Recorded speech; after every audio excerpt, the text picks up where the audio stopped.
All right. Good afternoon. Welcome, everyone. It's 1 p.m. on the dot. We're glad to see all of you here this afternoon, or maybe this morning, depending where you're coming from across the country, for our first Speaking Food series webinar that we're kind of calling Feeding the Conversation. This is an event that we used to have, in person as a conference many years ago, and we decided to revive this whole theme around speaking food and just engaging around different topics of conversation that are hot ticket items, I guess, within the industry today, within food and beverage manufacturing. But, labor, workforce development, skills development affects everyone in every sector and industry. So regardless of where you are tuning in from, maybe it's a different subsector, maybe you're with the educator, with the government, we welcome each and every one of you. We're excited about the speaker that we have today with us. But first, I'd like to just introduce our team that we have kind of behind the scenes working with us to make these webinar series happen. We have our senior project manager, Tracy Bernacki-Dusa, who is with us. She can say hi. There's that. We have Geneva, who's with us as well, one of our program project coordinators and one of our producers today. And we have Marwan Dulef, who's also here with us as well.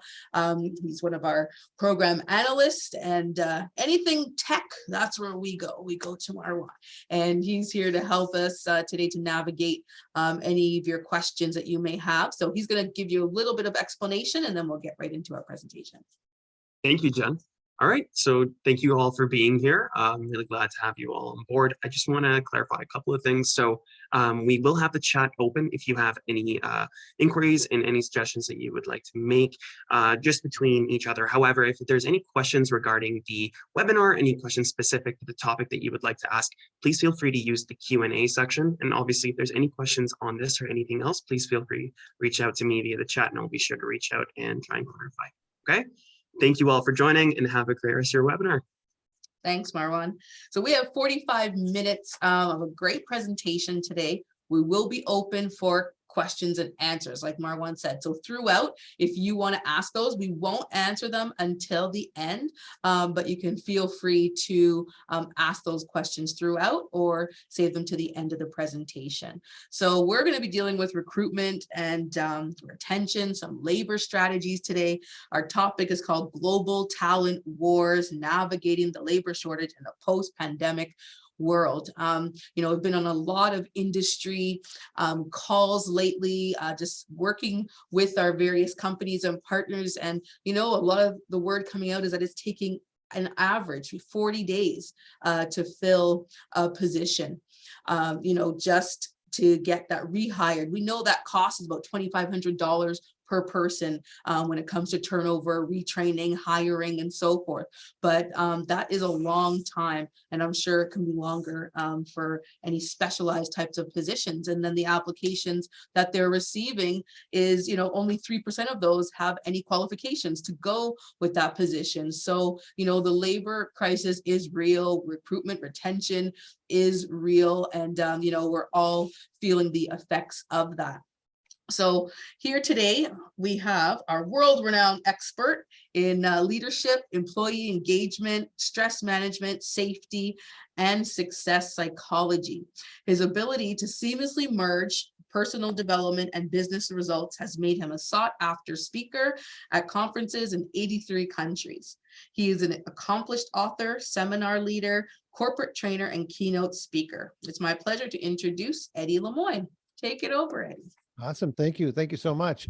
This is a really fascinating topic. And, it's really interesting. One of the cool things to do on the virtual event is I was actually at a coffee shop a couple hours ago, and somebody in the lineup said, what do you do for a living? And I said, well, I speak about the skills shortage. And they had a question that everyone asked, and I'm going to help answer that today. And they go, well, where did everybody go? So I'm going to kind of share with you where everybody went. But let me tell you a little bit about the agenda, what I want to cover off. Now, again, throw your questions in the Q&A. I'd love to be challenged at the end of it. I'm really, really comfortable with the topic, so I have no problem with as many questions as you want to ask. So here's what we're going to cover off this morning. I'm going to look at the trends in the employment sector in Canada. So what's happening right now, what's it going to be like 6 months from now, 6 years from now? Any of you that come from the East Coast or have relatives or friends on the East Coast, this is a very technical East Coast term. I am literally going to scare the bejeebers out of you. And the reasons why I'm doing that is I want you to have a real sense for what's happening and create a sense of urgency in your organizations, because I want people to realize this isn't like a quick fix type of thing, and it's not something that's going to go away anytime soon. So we have to kind of think a little bit more long term. Why engaging people right now is one of your best solutions when it comes to employment attraction and retention. Reasons why people are joining their employers, reasons why they're staying, and reasons why they're leaving. And it's very different in 2023 as it was in 2019. So it's a little bit of insight into that. We'll probably get to 6 key attributes of successful leadership, and we might get to this last topic, but if not, I'll just keep an eye on the clock. And after the presentation's over, I will send a PDF copy of this presentation off to the folks, and you will all receive a copy. So even if I don't hit all the slides, you'll get all the slides anyway. So you have a path to success. And that path to success could be profitability, it could be cost containment, it could be delivering a project on time, bringing product to the market. And in order to do that, you need this kind of highly skilled workforce. And they're going to kind of walk in the door with their own set of beliefs and needs and wants and so on. So you have this organizational goal, what you're trying to achieve. And then when your employees show up, they have their own job satisfaction that they're looking to achieve. And where the two of them intersect, we kind of call that the job. But the employees that are feeling the most love for their organization, the ones that have the highest level of job satisfaction, that are the most engaged, are also the ones that are knocking it out of the park for you. And they're the most profitable ones in your group. They're your engaged employees. And that's the group I want to talk about. I want to talk about how do you find them? How do you keep the ones you want? And how do you maybe inspire some of the ones that are in your organization to rise to that level of the most inspired people? So in order to do this, we kind of need this highly skilled workforce. Now, I have to tell you something. I'm extremely well researched. I spend probably 3 to 4 hours a day looking at numbers. Where are we going in the future? What's the job market looking like? What are the best things that people are doing when it comes to employee attraction, retention right now? Even though we're 45 minutes, I have a pretty high energy level when I present.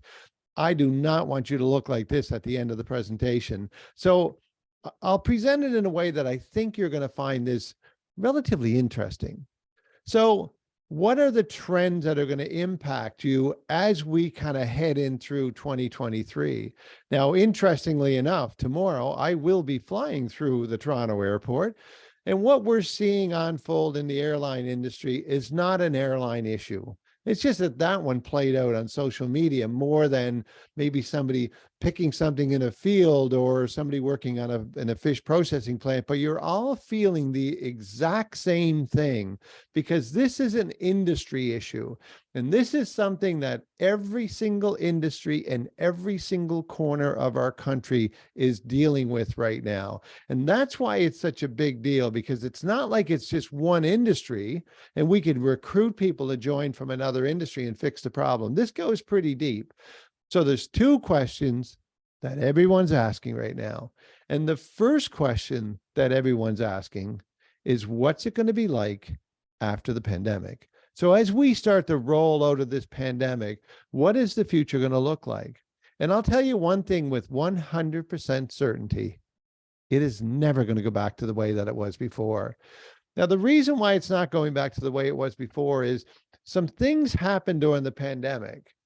And they were probably going to happen anyway, but they were probably 6 or 7 years down the road. When we look at things like remote work and some of the technology and AI and those types of things, we were heading in that direction. But the pandemic sped some things up and really pushed a few buttons that we were heading to as we get farther down the road.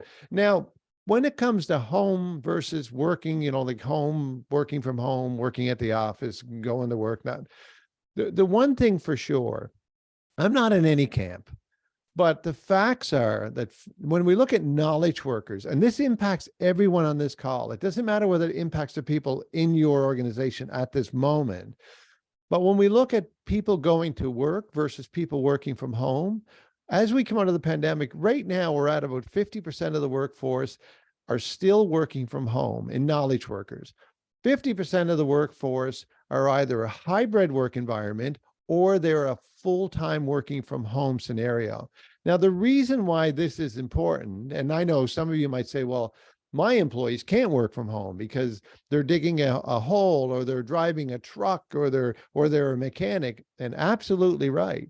But the one thing that we're discovering is every single industry is impacted by these people working from home because they're absorbing more people in other industries. So we're pulling people from other industries. Like, for example, if we look in the hospitality industry, about 237,000 people exited the industry and moved into other industries.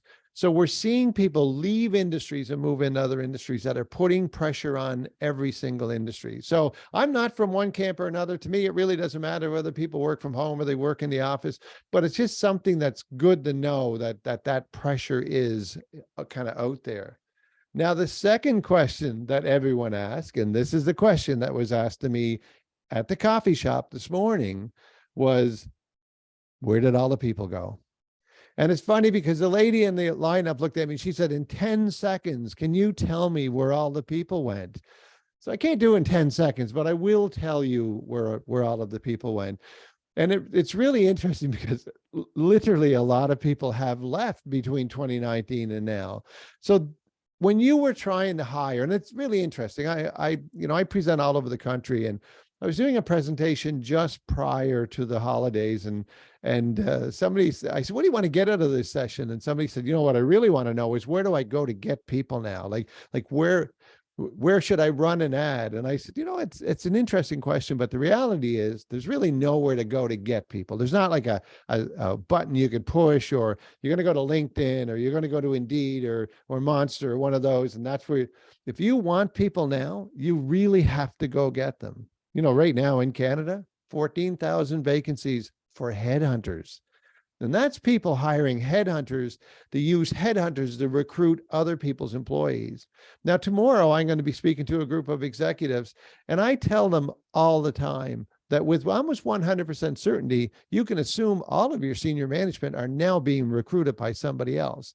So it's really a time where people going out, and they're going out to get people. But this is what it looked like for the last 100 years. If you needed somebody, you ran an ad, or you put a sign out in front of you, now hiring laborers, now hiring tradespeople or something. And people would come in and they'd apply for those jobs. You would hire them as junior staff, and you would promote them through your organization. And eventually they would retire, and you go back to the market and you'd hire more people. For the last 100 years, you literally could not fail as a manager or a leader in Canada. But this is what it looks like in the Canadian workforce right now. If we look at the pool of resources that we're hiring right now, it would be at the bottom end of the scale, people entering the workforce. New hires would be the Z generation, a little bit of the bottom of the millennials, but most of the millennials are fully employed right now, and immigration. Boomers are starting to exit into retirement, and the X generation are disproportionately promoted into more managers or supervisors or foreman's positions now. In fact, I just spoke to an energy company, and they were telling me that 46% of their managers are X generations, and they only make up 22% of the population. So baby boomers promoted X generation quite a bit because they look the closest to them. But I mean, if you were to go back and look at this, you literally couldn't fail as a manager because all of the numbers were in your favor. If you look at this takes a whole different skill. This requires a whole different approach when the numbers are not in your favor. So let me kind of walk you through how we got to where we are right now and what it looks like as we're coming out, in the next year or a couple of years. So we go back to the 1950s and 1960s, baby boomers were under the age of 14, and that's when we realized what a big deal this was. In fact, we had the highest per capita baby boom population in the world. So not the highest baby boom population, but the highest per capita baby boom population. So back in the 1950s, 1960s, we built tens of thousands of schools and pediatric wards and baby food manufacturing facilities. And Sears came out with a wish book and they put Winnie the Pooh on the cover. And unless you're a baby boomer, you probably have no idea what I'm even talking about. And something interesting happened in the 1960s and 1970s that sets it apart for what's happening for that same age group today. So in the 1960s, 1970s, baby boomers kind of started to find their way in the world. Now, this is where in a live audience, I would tell the audience, if you were born on or before 1964, to stand up. Now, when I first started talking about generations, which would have been back in 2005, literally 90% of a room would have stood up because the baby boomers were really populating the job market at the time. And over time, less and less baby boomers would stand up. But, you know, the second question I would ask the baby boomers that were standing is, if you were the only child growing up, you can sit down. Now, what's really interesting is baby boomers never sat down because they were never the only child. And then I would say, you know, if you're more than 2 or you're more than 3 or you're more than 5, and it's not uncommon to have more than 10 siblings in a baby boomer family. In fact, the largest family I ever encountered was a gentleman outside of Red Deer, Alberta, a little community called LeMoine, and he had 17 siblings. And I remember saying to him, 17 siblings, what was it like with 17 siblings? And he said, well, it was really interesting growing up. He said, we had a small house. And I said, well, like, how did you sleep 17 siblings? And he said, not the way you would think. We didn't do it by age. He said, we actually did it by length. He said, we'd sleep 3 long ones up and down in the bed, 2 short ones across the bottom. And I said to him, I said, when did you move out? And he said, well, I moved out when I was 17 years old. And I said, was that like normal? He said, no, that was late. He said, Mom and Dad were looking at me like, something wrong with that one. Why is he still here? So it got me thinking, you know, what's different now? So I remember I went home that day and I looked at my daughter, and Sasha was probably 23 at the time. And I said to her, I said, Sasha, I said, when are you leaving? And she said, Dad, I'm not going anywhere tonight. I said, no, not tonight, sweetie. I said, when are you moving out? She goes, you know what, Dad, I never thought about it. I said, you never thought about it? She goes, no. She said, actually, she said, think about it. You know, you bought me a car, you paid for the insurance. I got every piece of electronics knowing the man. If I'm driving down at the bar and I'm running low on cash, you take your iPhone out, you put money in my bank account. Why would I ever leave? So it got me thinking, when did kids move out back then versus today? And what difference does that have and what impact on the employment sector? So I did a bit of research on this. So if you're on this call right now and you have a Z generation living in your basement, or even somebody that may still have some millennials hanging around your house, up until 2008, they're going to stay with you until they're 28 years old. Now, the reason I know what some of you are thinking right now is, I thought this was a bit of an inspirational speaker and he's kind of depressing me. But the reality is it had a huge impact on the employment sector, because the life expectancy of a Z generation or a millennial when they entered the workforce at your place of employment is about 18 months. Now, it's interesting because I was in Ottawa not that long ago, and there was a CEO in the room, and he said, you know, Eddie, it's interesting you would say that. He said, because he said, what we do is we hire people now, and we ask them in the interview if they would give us 2 years. He said, we tell them, if you give us 2 years, we'll work on your resume and we'll even help you find the next job. So we know it has a big impact from the hiring perspective. Now, again, I don't want to depress people, but the most recent data says that if you have a Z generation living with you, they're now going to stay with you until they're 33 years old. So we can see the kind of impact that'll have on the employment sector. And then if you go 1970s, 1980s, baby boomers started to find their way in the world. They started to fall in love, get married, get promoted at work. And then in the 1980s and 1990s, the baby boomers started to spend money like drunken sailors. And if you think interest rates are bad now, you would not want to have been around in the 1980s when mortgage rates went into double digits and we started to see a lot of people literally losing their homes because of that. But what happened in the 1980s that nobody was thinking about was the X generation. First negative growth generation in the history of our country, and it happened in all the G7 countries. And we knew this was going to be a big deal, but nobody really, it's not a kind of a romantic or a sexy 4-year election cycle thing to talk about until it really starts to kind of hit you right in the behind. And that's what's happening right now. So in the 1990s to 2000, baby boomers really started to ramp up their spending, and something happened that is having a huge impact right now, especially for those of you that are trying to hire people that are moving here from other countries. Everyone predicted that the baby boomers in the 1990s to 2000s would start to downsize, move out of their homes, sell their homes to the X generation. X generation would sell their homes to the Y generation, and apartments and entry-level houses would be available for people who were moving in from other countries. Baby boomers started to sell their homes in the 1990s, realized they didn't like that, and moved back into their homes and softened the condo market, but stayed in their homes and will stay in their homes the majority of their life, which is having a massive impact on a housing crisis now in Canada because they didn't do what they were expected to do. 2000 to 2010, baby boomers started to think about their retirement and going on a cruise. And then 2000 to 2020 is when we really started to see the baby boomers exit. So if we look at where we're at right now, the population between the ages of 55 and 64 will increase by about 73%. The population above the age of 65, which are the people that are going to retire, has increased by 53%. And if you look behind, we have nobody coming behind to support that group or support the employers as we start to see more and more baby boomers exit. In fact, we will go from 8 Canadians working to support every 1 Canadian that's retired to 2 Canadians working, supporting every 1 Canadian that's retired. The reality is we will go bankrupt as a country, which that will never happen because immigration will help pick up that slack. And so will automation and AI as we start to head into the future. So with all of that being said, I believe this is the best time to be alive and working in Canada. I think everyone who's on this call, the opportunities you will have in your career will be unprecedented, better than anything that any generation has ever seen before. But we will stop rewarding bad managers. It is a time where proper management is the one that's going to win. If you can figure out how to manage people properly and coach people and encourage them and engage them, you're going to get the people, and in turn, you will get the clients. We won't be rewarding bad managers like we would have in the past. So let's look at the numbers. Where did all the people go?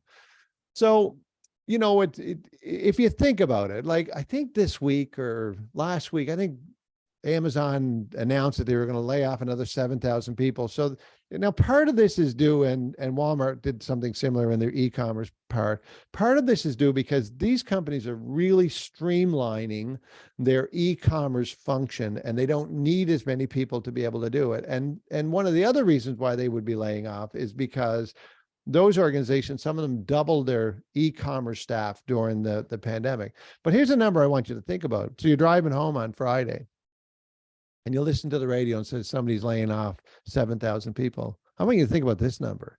When you're driving home this week on Friday afternoon, 8,500 Canadians retired this week, and 8,500 Canadians will retire next week and the week after that, and 5 weeks ago and 5 weeks from now.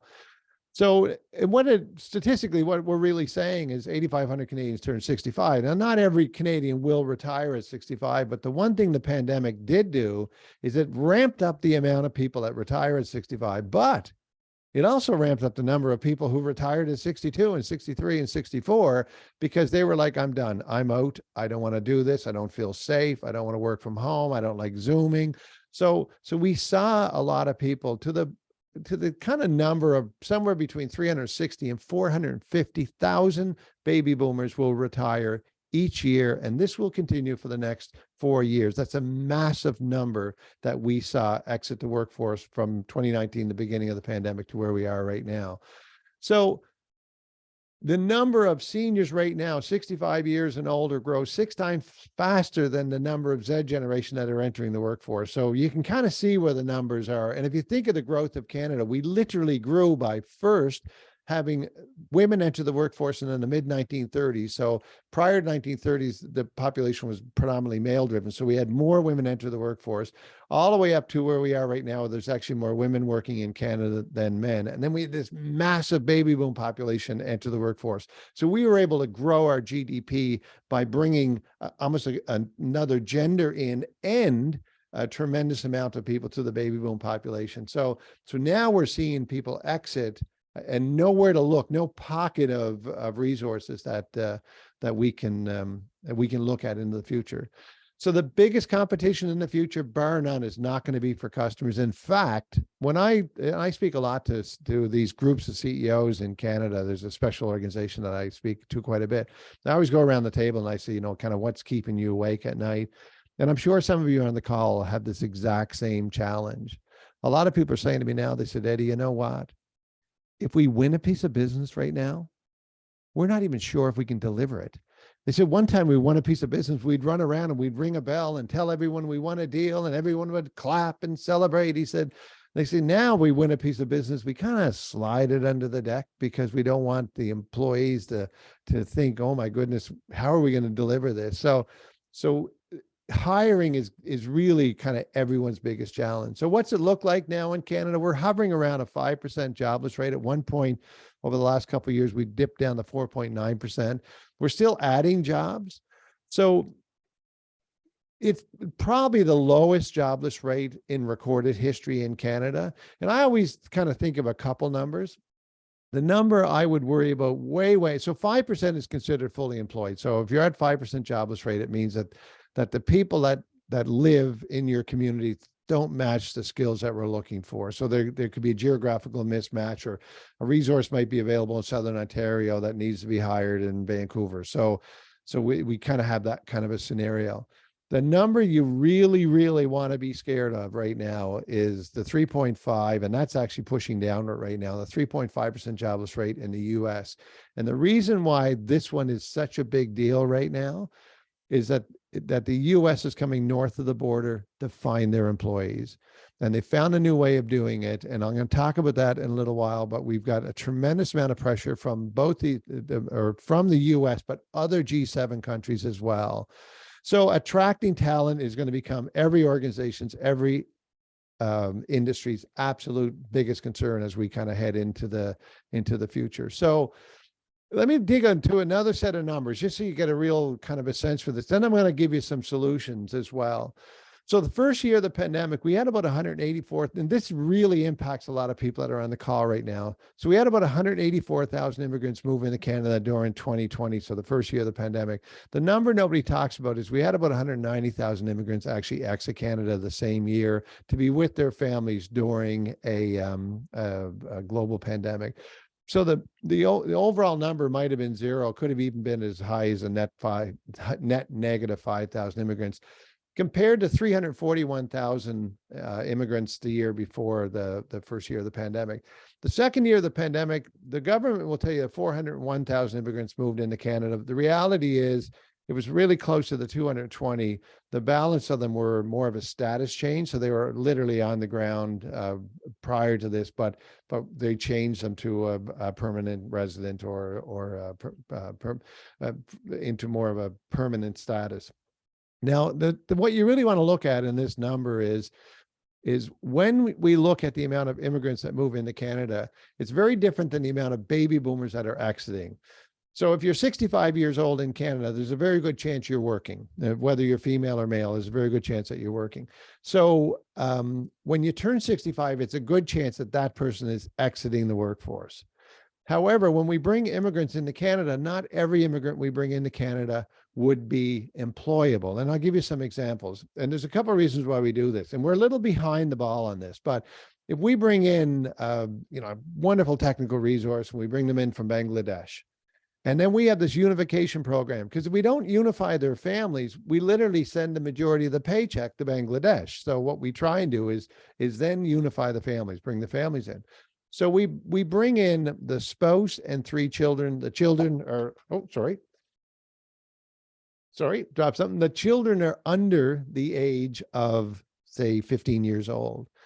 So of the 5 people that we bring in, at the moment, only one of them is employable. Now, in the long term, those 3 children will go through our education system, enter the workforce, and it's wonderful, which is where the United States is, because they're slightly ahead of us. We're a little behind the ball when it comes to immigration. So as we unify more families, we will have more immigrants, and in the long run will work out well. But in the short term, it still adds to the housing crisis, but doesn't add enough people to replace the amount of people that are exiting the workforce or that we're losing for other reasons. Here are the numbers that I am petrified of. We have 1 million vacancies in Canada right now that we can't fill. And the people literally don't exist. And that's not the number that scares me. It's the 10.5 million jobs vacancies in the United States, because they're coming north of the border to find people, and they found a new way of doing it. And the way they found of doing it is hire anywhere, work anywhere. When you drive down the road right now in your neighborhood and there are people working at home, there's a very good chance they're not even working for a Canadian company anymore. So it's great for your neighborhood. It's great for the local restaurant. It's good for your local economy, but it's not good for the Canadian economy, because we're seeing those resources work and be profited for other countries. And you now have to compete against the wages of places like New York or Silicon Valley or Brazil or so on. And, I'll give you a simple example. My daughter is hiring 300 people right now as a global recruiter, and most of them she'll hire will be Canadians, and none of them will work for a Canadian company. They're all going to work for international companies, mostly out of Brazil and the United States. So we're seeing this kind of exodus of people, working for other countries, but staying here. So other countries have found a way to recruit even more people from Canada without work visas or any of those types of things. So not everyone working in your community is employed for companies doing business in Canada. And now we're competing against those higher wages. So let's talk some solutions. That was kind of the end of the scare the bejeebers part of this presentation. And what I really wanted to do, and I really think this is important, I think it's really, you have to understand what's happening and where we're going, so that you really take an inward look in your organization and realize that the way that you manage people in the past is probably not going to work anymore as we start to head into the future. So one of the things that you really want to look at is, how do we engage people more in the workplace? Now, there's some real interesting numbers wrapped around this. So some of this organizations that would be on this call will be a little bit bigger, and you might even do employee engagement surveys, so you have a little bit of a sense where your organization is. But for those of you who don't, the simplest way to explain engagement is, engagement really means inclusion and co-creation, that you get more people involved in your organizations. And we go really deep on this now. It's getting suppliers involved. It's getting your community involved. It's getting your employees involved. And we look for something very interesting. It's called discretionary effort. Now, discretionary effort doesn't mean your employees are plugged into their phones 24 hours a day, or they're working all kinds of overtime. What discretionary effort means is that when your employees are present, when they're at work, the work they do makes a difference, and there's a link between them leveraging their best selves, their best assets, their most engaged, most emotional attachment, and linking that to the goals you have. Maybe it's your department, it could be, or your organization, or so on. So there's that kind of link between, and they're emotionally involved with that outcome. The reason why I like it is there's something in it for everyone. Employees that are engaged are happier. They have a better home-life balance. They have less stress in their life. They have a clear line of sight between, what they want to do at work and what you're trying to achieve. From an employer's perspective, you attract and retain employees more, you increase your sales, you give better customer service, you're literally safer. It's a safer place to work. From customers, we increase customer satisfaction. They recommend your place as a place to do business. So kind of everyone wins. It's really, really simple to do in your organization. It doesn't really cost you anything to engage people. You just got to look at the way that you manage. Now, there's a lot of stats out there on this, but the reality is 27% higher profits for companies in the highest quadrant of engagement, 50% higher sales, 50% higher customer loyalty, and 38% above average productivity. I want to share with you some numbers, because this will talk to the importance of engagement. And you're going to hear a big buzzword in the future. And some of you are already hearing, especially as you go for financing or banking or investment. And you're going to hear a lot around this term, capacity building.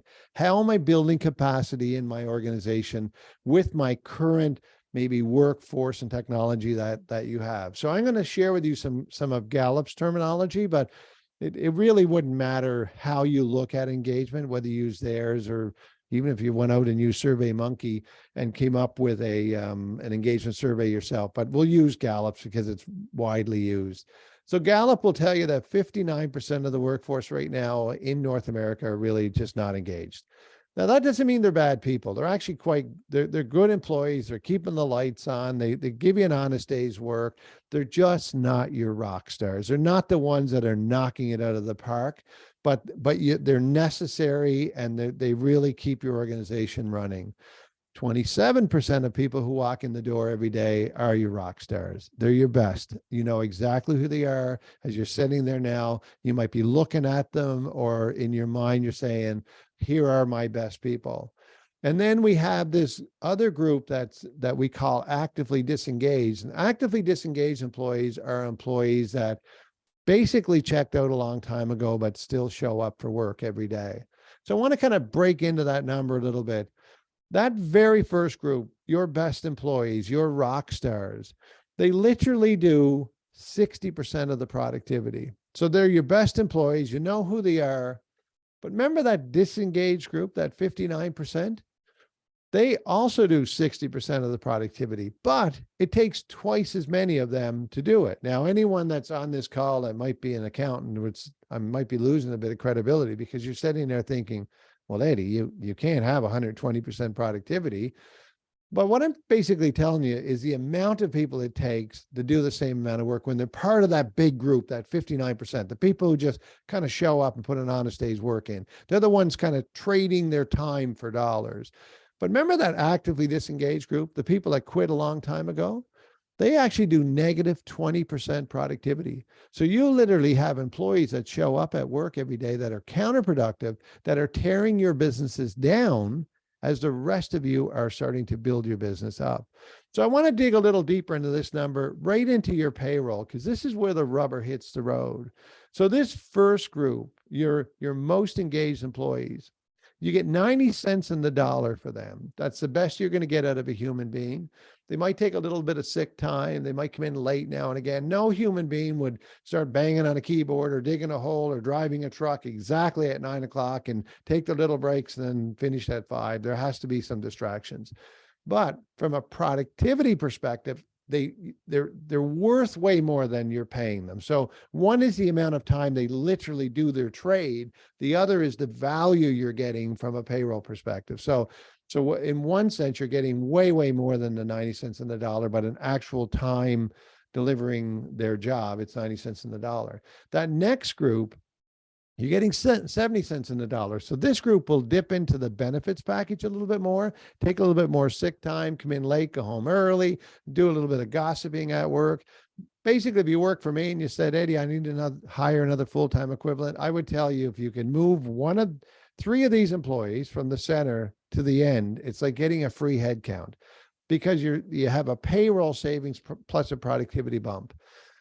But this last group here, you're literally getting 50 cents in the dollar. So this group, they come in late, they go home early, they use every sick day like it's a sense of entitlement.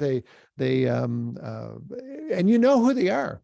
Now, what's really interesting, if I'm in a room and I, like tomorrow I'll be in a ballroom and there'll be all these round tables. When I say this number, I know what'll happen. People will look at each other and they'll giggle and they'll say something. And I know exactly what they're saying. They are literally naming that person. Oh my goodness, that's Jimmy. Jimmy takes every hunting season off like it's a vacation day, and he takes it as sick time. So I always think, boy, if you know that you have somebody that you're getting 50 cents in the dollar and it's negative 20% productivity, why would you even keep them? Now, if we were in a venue where I could ask that question, I know the answers that would come back. Eddie, we can't find a replacement now. It's expensive to hire someone. It's unionized. We can't terminate them. If you're public sector and you're close to retirement, you literally have to kill someone to get fired. And even then, you could probably still work remotely from home or from the prison. Sometimes they literally own the businesses. So the most negative and undermining folks could be the owners of the company as well. But the key here is that 90 cents in the dollar. You want to take your attention and put it on your best employees, nurture them, recruit the ones in the middle to join the ranks of the happy, and just protect everyone from your most negative people in your organization that are tearing your businesses down. So I want to just kind of run through this just a little bit so you get a bit of a sense for it. The most engaged people in your organization, traditionally, about 15% of them would ever consider leaving you. And lots of times it's for really, really good reasons. There was an unbelievable opportunity somewhere else, or their spouse got transferred and they had to follow them, but they're pretty loyal and they normally never leave for money. And I say this with a bit of a grain of salt right now, because for the first time, and I've been doing this since 2005, this particular group, your best employees right now, are being recruited and offered ridiculous amounts of money to move. So this one, we're seeing that number really move up, but traditionally that's not one. The group in the middle, the 70 cents in the dollar, there are some rock stars in that group. You just haven't discovered them yet in your own organization. Your competitors could come in and take somebody from that group, and it could be their rock stars. Traditionally, about 50 to 55% of them would be open to leaving you. Right now, it's about 85% of that group would be open to leaving. So the more you can bump up to your engaged group, the less likely those people will leave. Engaged employees will recommend your place as a place to work and a place to do business. As you move people up the scale, you're going to build more capacity into your organizations, because you're going to get more productivity out of your teams.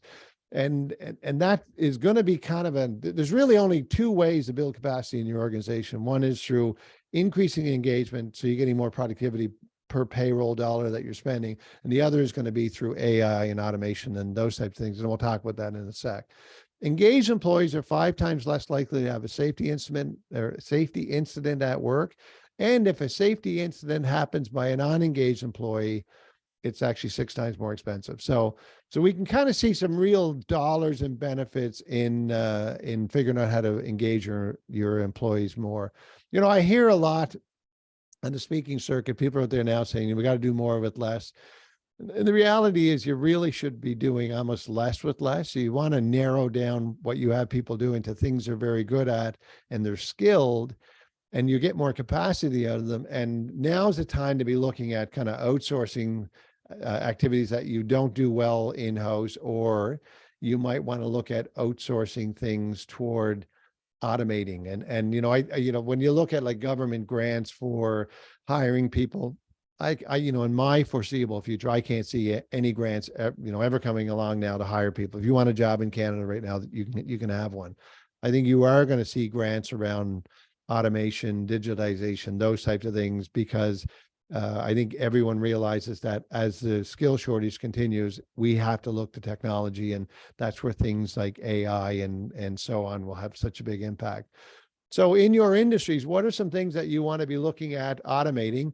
And there's kind of 3 things that you really should be looking at. One are dirty jobs. So what are things that nobody wants to do? The other would be the dangerous jobs that are people doing on site. And this is one that falls under kind of my area of expertise, are disengaged jobs. So jobs that people really don't like doing and may prompt them not stick around.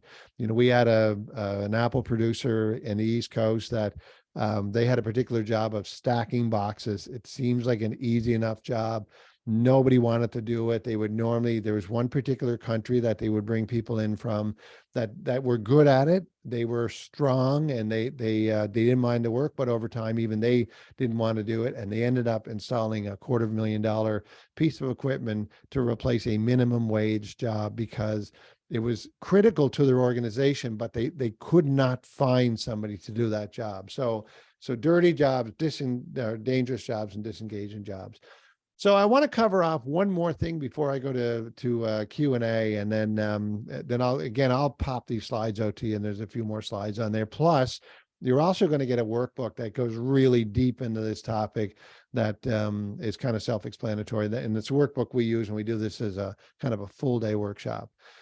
So this next bit is your aha moment. So if you can kind of get your head wrapped around these next 6 slides, and you're really this is worth the price of admission to attend this session today. So when your employees walk in the door, they ask 3 questions, and you did it yourself. This is at an unconscious level. They literally don't ask the question. I mean, sometimes they do, but how we answer the questions will dictate whether somebody joins, stays, or leaves the organization. So the first question that everyone asks when they walk in the door is, why is this job important to me? Now, the reason why the job is important to everyone who walks in the door, it's completely different. So for the young family in the picture, it could be they're starting their home. They want to save for a down payment on a house. They have to pay off their student loans. For somebody like myself that's 61 years old, for me, it's more giving back. I might, when I'm not doing this anymore, I might teach at the community college. So for the younger family, paychecks more important, benefits, those types of things. For somebody like me, it might be giving back, or just maybe I want to work part-time and spend the winters in Phoenix or Florida or California or something like that. So that's the first question. And that comes down to geography, vocation, location, paycheck, benefits, and so on. That's the first, when they first walk in the door. The second question everyone asks when they walk in the door is, who am I going to work with? So who do I interact with every day? Do I interact with clients, with customers? Do I interact with suppliers? Do I interact with fellow employees? What's my boss like? Who do I spend my day talking with and being around each and every day? And the last question that people ask when they walk in the door is, what do you want me to do? So what activities am I going to do when I walk in the door? Now, here's how they answer the questions. And what's really interesting, this has changed quite significantly since 2019. And part of it is the pandemic. Part of it is because the age of our workforce is getting younger, and they have a different set of priorities than maybe the baby boomers did. So that first question, why is this job important to me? It's literally why they joined. They joined if you hit the hot buttons. So geography, vocation, location, paycheck, and so on.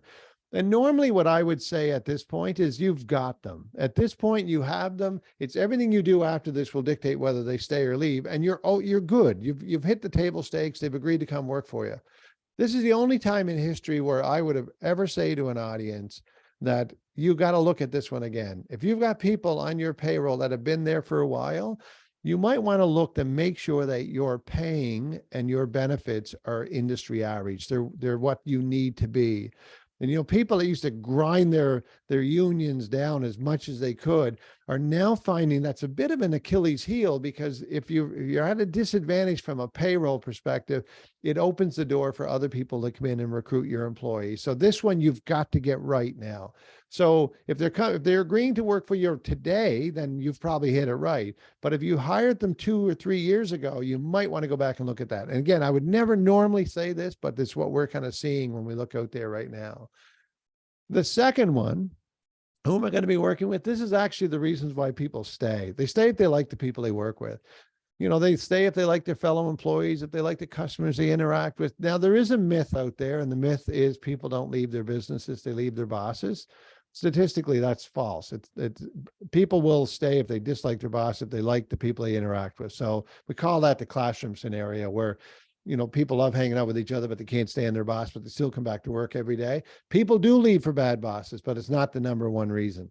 The number one reasons why people leave right now is if they don't like what they're doing. Now, what's so interesting about this, baby boomers didn't leave for this reason. I remember saying to my father one day, I'm looking for a job with purpose. And my dad said, suck it up, buttercup. It's work. It's not supposed to be fun. If you want to have fun, go buy a snowmobile, but work is supposed to be work. But the younger your workforce, the less important that is, but the more important to do the things that they want to be doing at work.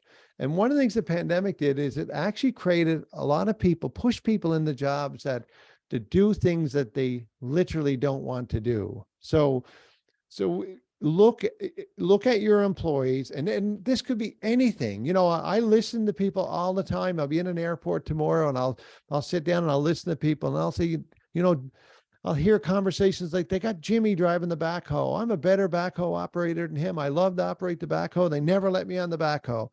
And then you'll hear the conversation. Well, what are you going to do? Well, I'm thinking that there's another job where I can get to drive the backhoe a little bit. So it doesn't matter what job people are in. You have to make sure some of their tasks are doing things that they enjoy doing that helps fill their day a little bit more. So I'm going to kind of close things in here because I want to give a little bit of time for Q&A. And so there is 6 key attributes of successful leadership. It's really self-explanatory. It's in the next set of slides. We're going to send that out to you. So if I can have the folks that come back, the facilitators, I'm going to stop sharing my screen now, and then I will be able to answer any questions that anybody has. So I'm going to stop sharing, and I'm going to bring you guys back.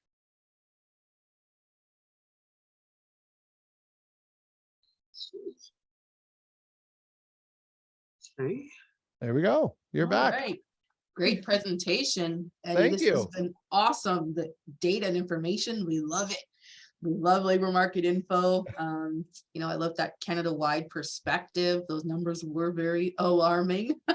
We are already getting interest from individuals wanting the presentation and so forth already while it was happening. So I That's think awesome. everyone's really pleased. So let's see if we have any questions going on in the Q&A. Marwan, did you want to take some of those over? Yes, for sure. And yes, we've got a couple in here. I'm just going to go in the order that they came Sure. in. Yeah. So we'll go through the anonymous ones first, and I just want to remind everyone the Q&A is open. If you want to also start firing off questions as things come up, feel free. But we'll go through them here. So I'm bringing this up. Eddie, let me know if you can see this when I do bring it up. But the question here is, my baby boomer friends that still want to work and not retire are feeling that they are unemployable and are being forced out of the workforce, mostly because of their age. Why is this happening when workers are so needed today? That's an interesting question. I literally just spoke to somebody about that a couple hours before I got on this call at a very senior level. One of his friends had lost their job in Ontario and is having a hard time finding a job. The reality is there is tons of work out there, but not, even if you look at that million unfilled jobs right now, a lot of them are just not good paying jobs. So baby boomers that are exiting their jobs that may earn a half decent income are sometimes finding a challenge, finding something in that same kind of income bracket. And then the other thing is that, I'm 61 years old. So if I was looking for work right now, somebody might say, well, Eddie's probably good for 4 years or 5 years. Maybe he's going to retire at 65.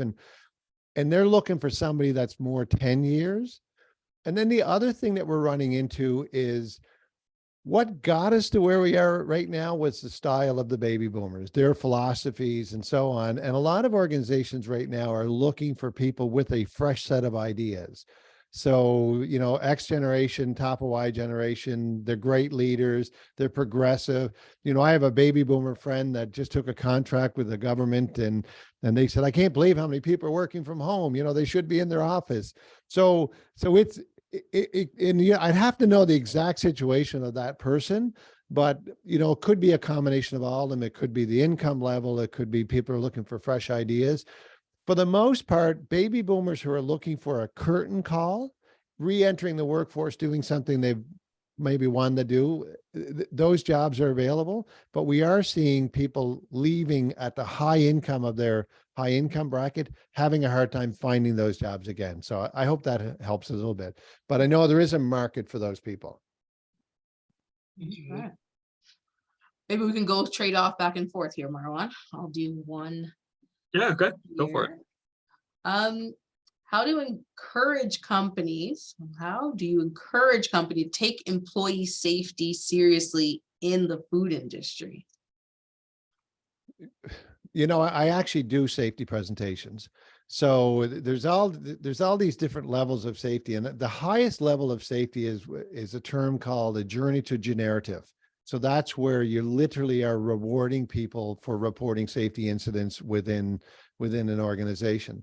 So if you look at safety for a recruitment tool where you're building that engagement in your organization, so it is a safer environment to work for, or safer organization to work for, you'll actually attract more people. So there are organizations, and I might get this wrong, I think it's Molson's, but one of the big beer companies added $1.5 million to their bottom line by increasing safety numbers.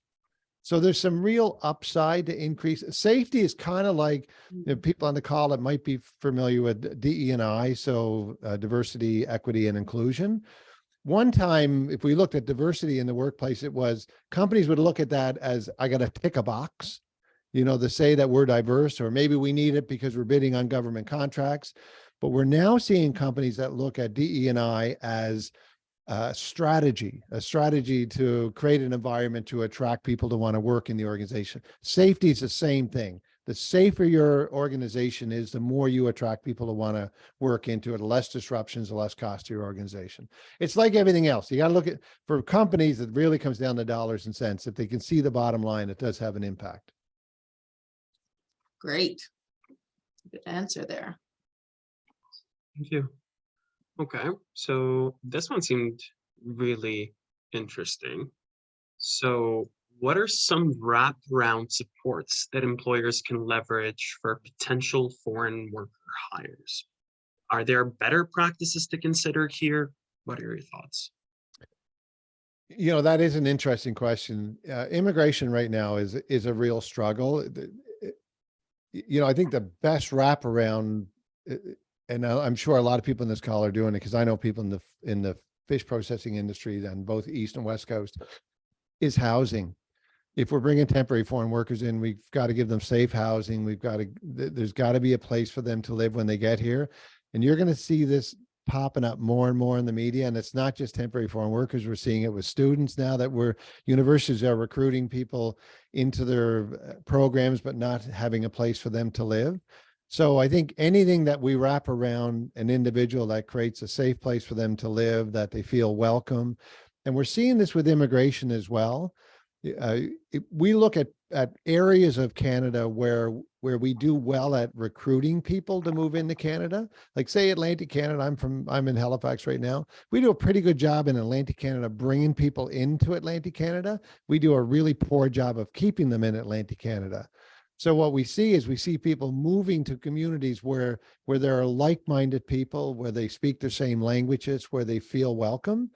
So part of it is being safe and welcome in the communities that they come in. And if it's beyond temporary foreign workers, then that we make their families feel welcome as well. Exactly. We are working with actually variety of different groups internationally, and bringing over, you know, a community of individuals like you were saying.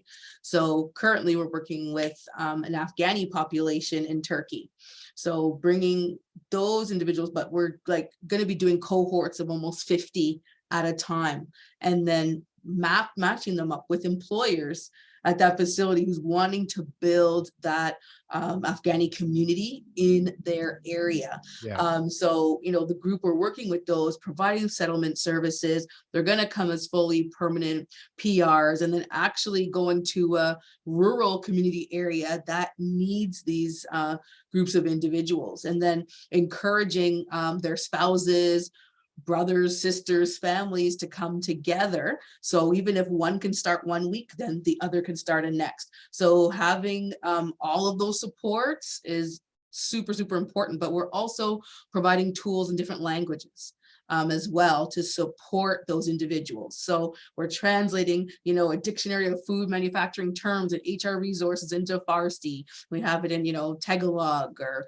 Punjabi and so forth. And, you know, providing that training as well before they come in food safety basics and technical skills, soft skills, you know, what to expect when you come to Canada in those workplaces. So we are working in terms of having those wraparound supports and programs for some programs like that. Nice. That's excellent. That's wonderful. That's all really good stuff. Yeah. You know, I actually spoke at an industry conference where before me, the person that was temporary foreign workers is a massive challenge right now. And the person before me was somebody from the federal government that people could ask questions. And they were 45 minutes late bringing me on stage because there were so many questions being asked to the federal government on the temporary foreign worker program. So I feel people's pain. You know, we're seeing crops rotting in the field and fish rotting on the docks because we can't get people there in the timely manner. So I completely understand the challenge people are having. That's actually our next webinar is on immigration. It's a huge topic. That's going to be our next series, which we're really excited about, and talking about all the pathways to permanencies and how companies can get involved with that. They do think it's a big expense, which it can be. But, you know, I think there are tactics and things in place so we can help make that easier for them. Well, I'll throw a number out that I always find very interesting. Every single new net job in Canada will be filled by somebody who's currently not living in our country. So that'll give you a sense for how critical immigration is as we move forward. And our new numbers for our industry, actually, based off some StatsCan data that we received, we need 92,000 workers by 2030. Yeah. Just for our industry alone now. So numbers rising. Okay, there's some more questions here. I think I'm up for the next one. How do we turn actively disengaged employees into engaged ones, or is it not worth investing your time in it? You know, I love that question. And to be totally truthful, it's usually not worth your time. You're way better off spending your energy on your most engaged at 26%, get the most productivity, give them all the caring, loving, nurturing they need. They will recruit within the 59% to have people join the ranks of your best employees. What you really want to be doing with the actively disengaged is protecting your organization from them. Sometimes they are literally untouchable. They could be union, it could be owners, and so on, but it is very hard to turn around somebody that is actively disengaged in your organization. Your time would be much better spent on your best employees and get more productivity out of them. Great, good answer. All right, so our next question, Marwan. Okay, so this is also anonymous. So am I better off focusing on my current workforce to engage them with further training and support, or should I offer these supports to new hire practices? I think a combination of both. You know, I think every organization, a couple things. Every manager should be spending at least 10 minutes a week with their direct reports. And it doesn't have to be a formal set down. It's just, you know, talking to people and saying, you know, what are you working on? Is there anything I can knock down for you? Do you have any obstacles? I think that your evaluation should be at least every 6 months, not a 12-month evaluation. And every organization should be doing an employee engagement survey now. And I know what some people are thinking that would be on the call is they're going to think, well, I don't want to know. I don't want to know because I don't, if I do an employee engagement survey, I don't think I can do anything. So what I would do is be very transparent and say to your team, we're going to do an employee engagement survey because we want a baseline. We want to know where we're scoring poorly so we know what to work toward. And then everyone becomes part of that solution, new hires and existing workforce. And the idea is to move the needle. And I'll tell everyone before you even start, I know exactly what will bubble to the top. One of the number one things in Canadian companies right now is lack of communication. Employees do not feel that they're being communicated with. So if you take this away from today, just ramp up the amount of time you're communicating with your team. That will help move your engagement number. So, but new hires and everyone, you want to pay your attention to both. It's interesting. We had some, I guess, so we have programming, right, where we have training all set up for you. So we had training for new hires, job seekers. And this was face-to-face before the pandemic and so forth. And what was happening is when these individuals would go for interviews, they would say like, oh, you have all this training, or they got hired, but my current workers don't even have some of this training. So it was kind of causing a dichotomy, and it was like, oh my gosh, are they not getting hired because they have actually too much training and more? So that's when we decided to develop programming and training for the employees as well. So the employers can use that, and they've been using it now as a retention tool.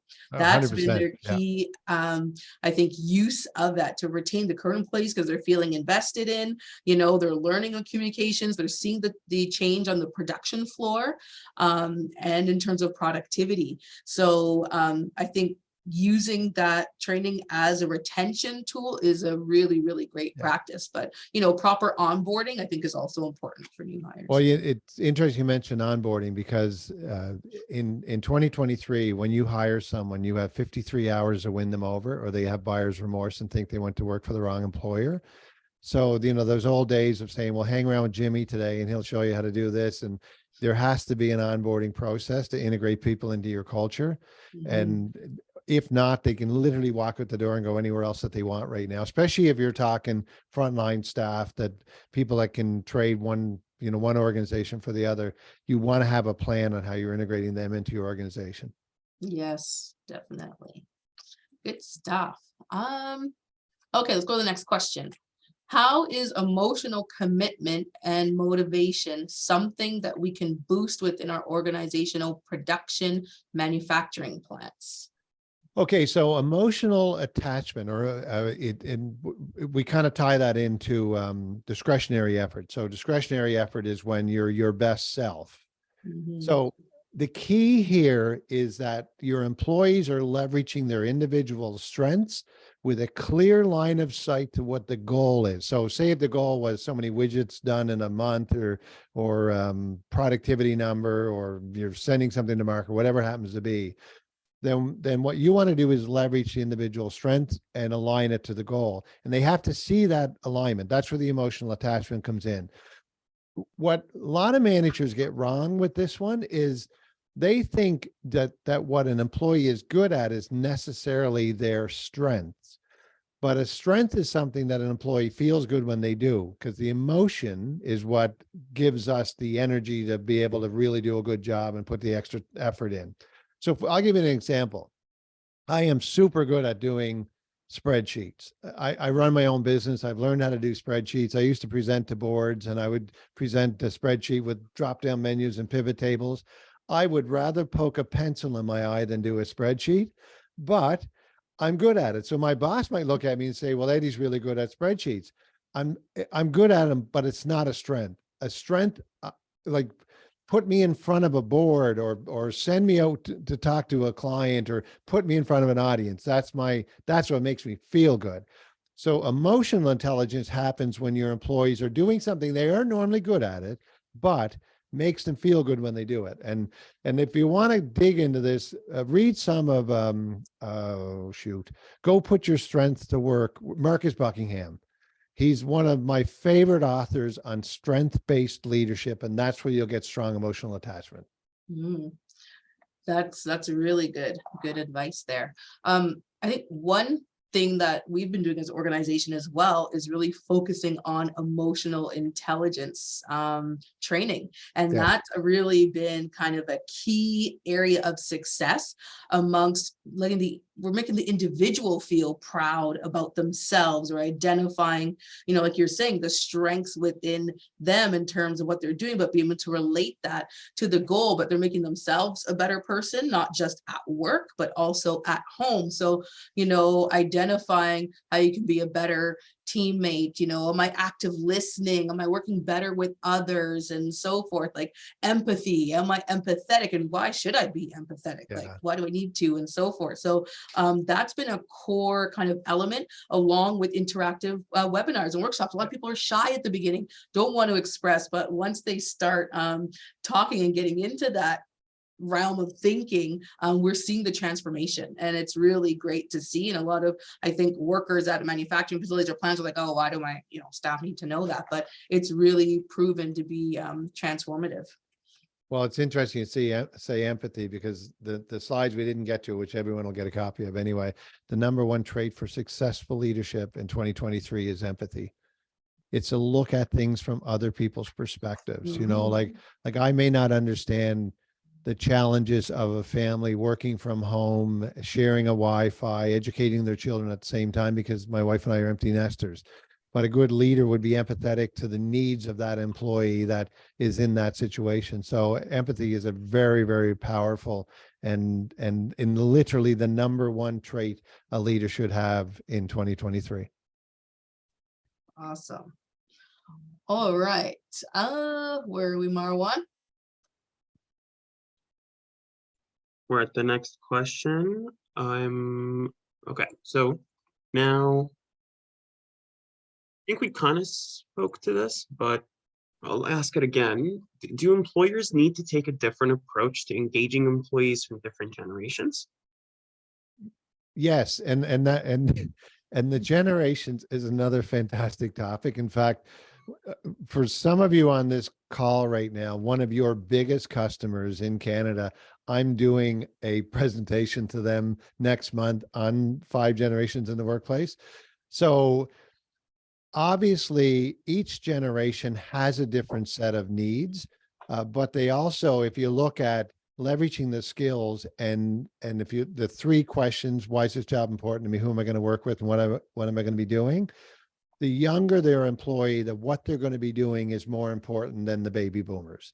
So as we hire more and more younger people, creating an environment that engages them because they're doing activities that they enjoy doing, creates a more capacity into an organization. So 100% age has a lot to do with it right now. And I also really believe that it's almost a time where we have to pass the baton from the baby boomers really to the X and Y generation and let them come up with strategies that work more. I think the hardest person to be a manager right now is X generation. There's probably some of you on the call, even the top of the Y generation, because baby boomers watched everyone grew up and they kind of knew how to manage everyone.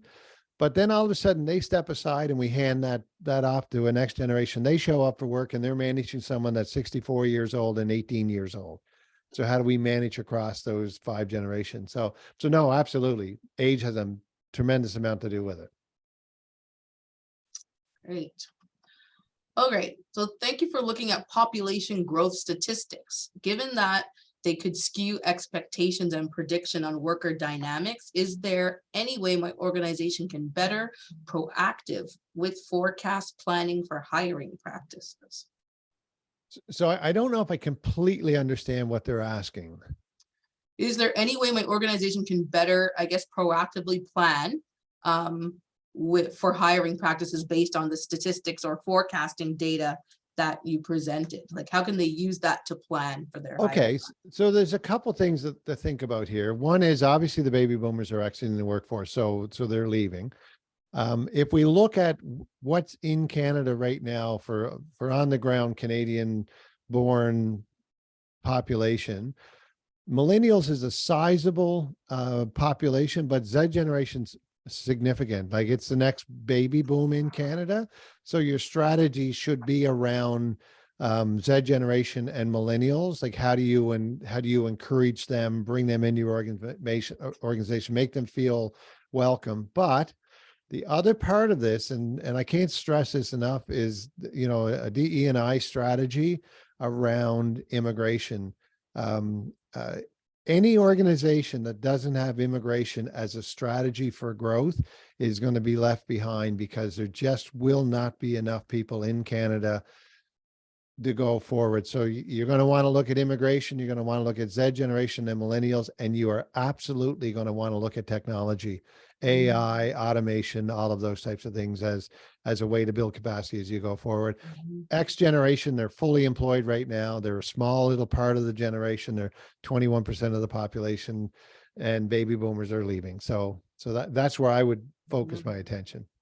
And our industry is always fighting kind of with government on that and battling, right? They always want you to prove who is here in Canada, who have you got in your local area, your region. Now you tapped into every source, and it's like, just look at the data, look at the numbers. They're just, you know, it's just not there. So that's always something that we're battling. So these numbers and statistics really are trying to help us push back on that. And I think, you know, like I mean, I'm 61 years old. I have an older way of thinking, but I'm around this enough that I hope I'm more young in my thought pattern.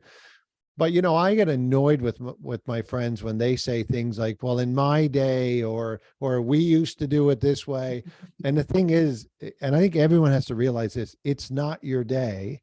It's today. It's 2023. It's an incredibly competitive market out there right now. And this is the day. It's what do I need to do right now to work, not what worked 5 years ago or 10 or 20 years ago. That's the real key.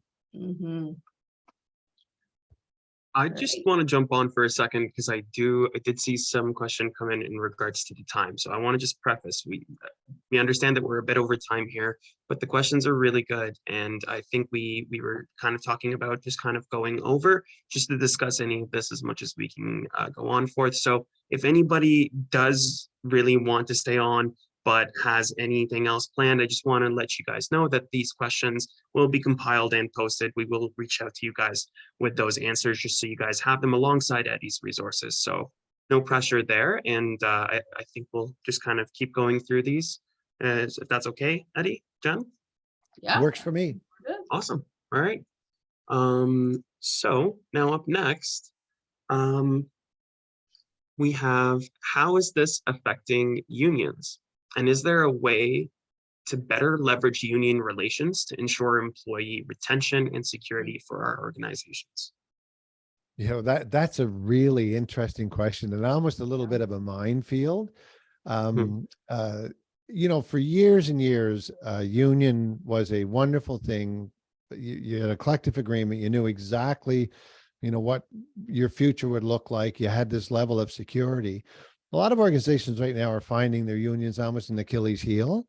You negotiate a contract and all of a sudden you're below water on what other people are paying, and you're losing employees because you're at this situation where you've negotiated $18 an hour and people are now paying 22, and it's creating a bit of a challenge. I have a really, really good friend. In fact, my best friend is president of one of the largest unions, and he and I have had some very interesting conversations about this. But it is the one time where employees have all the power right now. So in theory, unions have tremendous power because they represent the employees, and the employees have all of the power.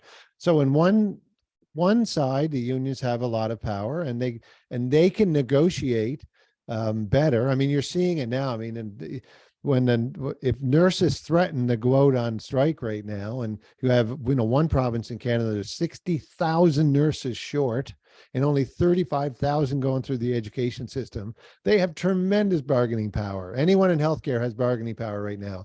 So it is an odd time when it comes to unions, but sometimes it works to your advantage and sometimes it works to your disadvantage. But really, I don't know if employees know it, but they have all the power right now.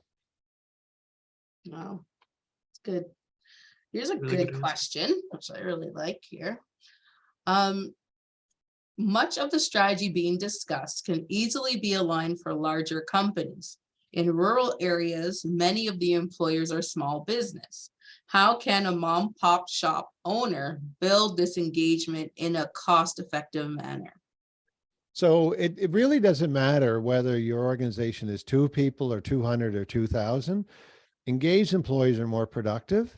So if it's a small organization, it even works better to engage people because then you're building more capacity in a smaller group. And I'll give you a simple little example. If you look at a sales organization, say you had 20 salespeople in an organization, you'll find the top 2 or 3 sales reps do more than the other 18 combined. And what separates the top 2 or 3 from the other 18 is they're more engaged. It's not they put more hours in or they have more product knowledge. It's that they're more engaged. They know how to use their strength to sell their products and services. So in my company, we're only a little organization. We are truly engaged and we're very successful. So if you want to hang on to your people and you're in rural Canada, then you want to engage people and make sure that they're going to stay. And I'll give you an example of something really interesting that's happening out there. We're seeing there was and I might get this wrong. It's one of the motorcycle manufacturers.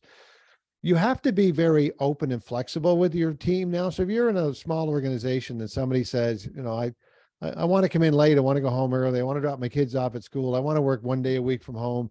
You have to be open and flexible on why that might be important. And let's just say it was Kawasaki. I'm not really sure, but it's one of these motorcycle companies. They went out and they hired a shift that started at 10 in the morning and finished at 2 in the afternoon. And they specifically targeted people in the hospitality industry, and they paid them $19 an hour. So what were they trying to do? Well, they targeted people that wanted to drop their kids off at school and pick them up at school. And that offering them a $19 an hour was more than they were making in the hospitality industry. What they found, it was the most successful shift they ever had in their manufacturing facility. So be open in whatever size company it is to find ways to inspire and motivate your employees in a way that works for them. So I hope that helps, the answer to that question, but it is a little bit of a sticky one when you're a couple employees, but engagement always increases the bottom line. Definitely. And if you're, looking for resources, programming, things of that nature, come check out Food Processing Sales Canada. We're here to work with the smaller organizations as well, and have a lot of great resources at no cost to help with some of that. Perfect. All right, I think we're at our last question. Yes. So you mentioned immigration. Programs are filled with eager new Canadians attending training and are not getting hired. What suggestions can you provide for the job seeker or employers to bridge workplace culture transition? Yeah, that is a very difficult question to answer. When we look at skilled workers that are coming to Canada, we can't even figure out how to get a hairdresser from Saskatchewan to cut hair in Manitoba. Like we don't even let people cross provinces. So we're now seeing provinces move forward on this. I'm here in Nova Scotia. We're now accepting nurses from other countries. We're fast tracking doctors. So it really is going to be a combination between probably organizations like yours, government, and employers to really dig into that pocket of skilled resources and figure out how to use the talent they bring to our country. But it is a difficult one. I know people are struggling with this, and I hear that one all the time. So really, it's that combination of government and people working together to use that skill when they get here. Mm-hmm. Yeah, we're really putting a lot of efforts into that as well, and trying to create those resources, tools for employers to understand the different cultures, nationalities that are coming into the workplace, what differences they might have, buddy system, mentoring, and so forth, and really trying to ensure like the language level is correct for them. They're not just nodding, but they fully understand the context of what you're saying and so forth. So there is and there is a changing of the guard happening, like you're saying, right? You're seeing kind of the older generation kind of exiting, new ones coming over and embracing things more. But I think we do have still a lot of work to do around the diversity and inclusion area. And that's going to be part of our efforts as well. Well, when I travel, it's amazing how many PhDs drive me places in an Uber from other countries or mechanical engineers. And I remember it was probably back in 2008. I was at the Adobe Center in Ottawa presenting to a group, and somebody said, "When will my CEO realize employee engagement is critical?" And I said, probably around 2020, they're going to walk out of their office and the cubicles are going to be empty. They're going to wonder where everyone went. And that's when they'll realize engagement's a big deal. Well, that's what's happening with immigration. When we realize that we need people, and the competition for good immigrant workforce right now are all the G7 countries. India wants their truck drivers back. China wants their people back as their population ages. So not only are we competing with all the G7 countries for good skilled resources, other countries that have resources on the ground in Canada want those resources back. So now I think people are realizing this is a big deal. And I think you'll see it move forward a little faster now than it might have 3 to 5 years ago. Wow, really great. Wow, I think we're going to have to continue this conversation and have you back in one of our next sessions. We have 11 more to go, so I think we have some great other topics, and we'll book you in for another one. This was really, really great. Thank you so much. I'm sure we are going to have, everyone's already eager asking for the presentation and resources and accesses and so forth. So we're going to do that. So thank you everybody who attended and stayed on past time, but I think it was well worth it. And Eddie, I don't know if you have any closing remarks that you'd like to say. No, I was delighted to be here today. And I mean, anything I can do to help build that more engaged environment and get more productivity out of people, I'm just glad to contribute. And I was tickled pink with the amount of people that asked questions. I loved it. Thank you so much. Awesome. Well, thank you so much, everyone, for attending our first Speaking Food webinar. We have our next one. What's our date for the next one? April 27th? Yes, April 27th. I believe. Yes, coming up, that's with, we have our immigration consultant, HR specialist, Sherry DeVoe, who will be with us. And we're looking forward to a great session then. We're hoping maybe we might get the Minister of Immigration to say a few words, opening remarks, and a few other industry folks. So we'll keep you posted on that, and we'll send you all the information right after, hopefully by tomorrow, you'll get all of the captured information from the webinar. So thank you so much to everybody. Great job, team, and we'll see you again. Thanks, everyone. Bye-bye. Thanks, everyone. Bye now.